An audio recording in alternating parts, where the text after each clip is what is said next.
200 গ্রাম তুর ডাল মানে সাম্বার ডাল যেটা এখন বলা হরি খসলাইয়া ওয়াশ করিয়া প্রেসার কুকারত থোড়া কত সময় ভিজাইয়া রাখি দিলাই 15 মিনিট ওল্লা খানোলা আর তারপরে 2 গ্লাস পানি এড করলাম তারপরে একটা ফাইন চপড অনিয়ন একটা টমেটো মানে রাফলি কাট করিয়া 3টা গ্রিন চিল্লি মাথা হাটিয়া দিয়ার কারণ জাল বারোই তো তার লাগিয়া আর একটা পুরা গার্লিক স্কিন বার করিয়া ক্লোভস এড করছি হাফ টেবিল স্পুন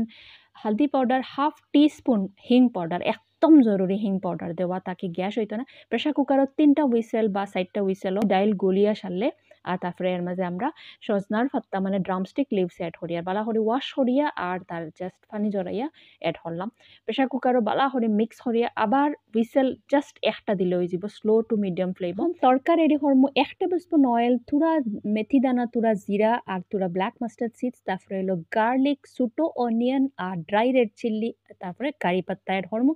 জাস্ট সবকিছু বালা হরিয়া তড়কার লাগে রেডি হইয়া সারলে সজনা আর ডাইল যেটা প্রেসার কুকার বয়েল হয়ে গেছে ওপেন হরিয়া এখন তড়কা এড করলাম আর লবণ এড হরিয়া লবণ 1 টেবিল স্পুন এড করছি লবণ আগে এড হরি না জানি সাগর কালার চেঞ্জ হয়ে যাবে বালা করে বয়েল হয়ে সারলে বাস রেডি হয়ে গেছে আর এই শাক rich of vitamins antioxidants and minerals so recipe try করবা।